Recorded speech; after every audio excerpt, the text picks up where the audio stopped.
Mesdames et messieurs, bonsoir et bienvenue dans votre journal de la semaine. Tout d'abord, le sujet du jour, c'est le blocage de l'université du Mirail jusqu'à mardi prochain.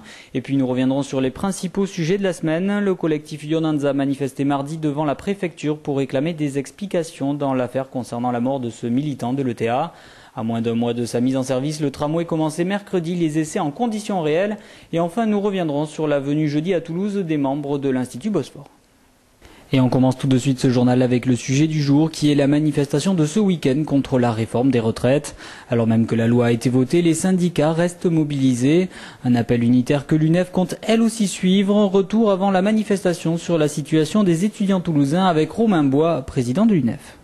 Alors depuis mardi, il y a des assemblées générales qui se tiennent dans les universités toulousaines, dont une plus significative que les autres, c'est l'université du Mirail, où il y avait hier plus de 1500 étudiants réunis en assemblée générale qui se sont donné des perspectives de mouvement et de mobilisation, et notamment comme moyen d'action le blocage de l'université jusqu'à mardi prochain dans une perspective de massification du mouvement.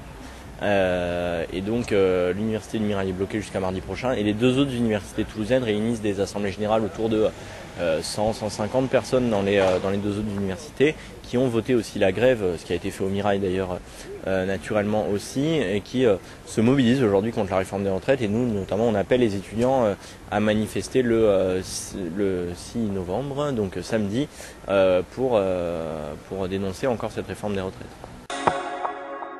Mardi, le collectif Yonanza s'est rassemblé devant la préfecture. Souvenez-vous, en mars dernier, le corps de ce militant de l'ETA avait été retrouvé à la morgue de l'hôpital Purpan 10 mois après sa disparition.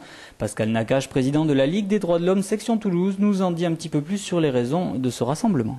Ce que nous attendons fondamentalement, c'est que la vérité soit faite dans cette affaire. Or, il se trouve que nombre d'éléments du dossier nous font penser que cette affaire a connu un traitement qui n'était pas ordinaire. Et c'est la raison pour laquelle la famille et le collectif Yonanza ont saisi Mme Michèle Alliot-Marie, garde des Sceaux, d'une demande de saisine de l'inspection générale des services judiciaires pour comprendre en particulier pourquoi le parquet de Bayonne, qui était saisi depuis le mois de mai 2009, n'a été informé de la présence du corps de Yonanza à la morgue de Toulouse qu'au mois d'avril 2010.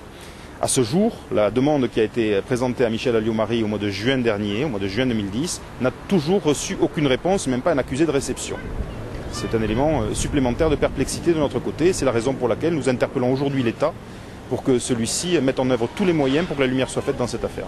Je crois qu'on peut dire qu'on est au point zéro, puisque les interrogations majeures qui avaient conduit la famille à déposer plainte restent aujourd'hui totalement ouvertes, et les investigations qui ont été faites à ce jour, à notre sens, et dans la mesure où nous en avons connaissance, n'apportent strictement aucun élément tangible qui soit de nature à dissiper les inquiétudes, les interrogations qui émergent de cette affaire. Mercredi, Tisséo lançait la marche à blanc du tramway. En effet, il s'agit de la dernière étape avant la mise en service commerciale de ce nouveau moyen de transport.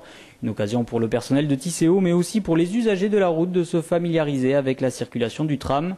Gérard André, président de la régie Tisséo, nous explique en quoi consiste cette phase de test.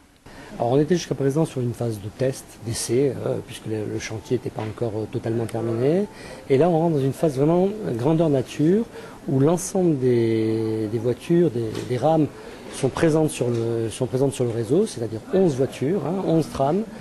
Donc c'est important pour nous, d'une part, pour le personnel, de manière à se familiariser avec l'exploitation, avec l'organisation d'un tel carrousel, et je trouve important aussi pour l'usager de se familiariser avec ce nouveau mode de transport qui est aujourd'hui implanté totalement dans la ville, quoi. On a travaillé depuis quand même pas mal de temps au moment des essais sur de la signalisation, qu'elle soit la plus pertinente possible. Alors il y a un feu clignotant qui existe, qui fait partie de la réglementation ferroviaire, mais qui est méconnu en milieu urbain et sur lequel on a essayé de travailler de façon pertinente. Alors on s'est aperçu que sur d'autres réseaux, il n'y en avait qu'un seul. Nous, on a souhaité en mettre deux, de manière à ce que les personnes soient plus réactives au moment du passage du carrefour. Enfin, jeudi, les membres de l'Institut du Bosphore étaient présents à Toulouse. Cette délégation composée de chefs d'entreprise et d'universitaires turcs a été créée par la TUSIAD, l'association des industries et des entreprises de Turquie, pour entretenir des échanges commerciaux entre les deux pays. Lucien Arcas, président du comité de communication de la TUSIAD, nous en dit un petit peu plus sur la raison de sa venue.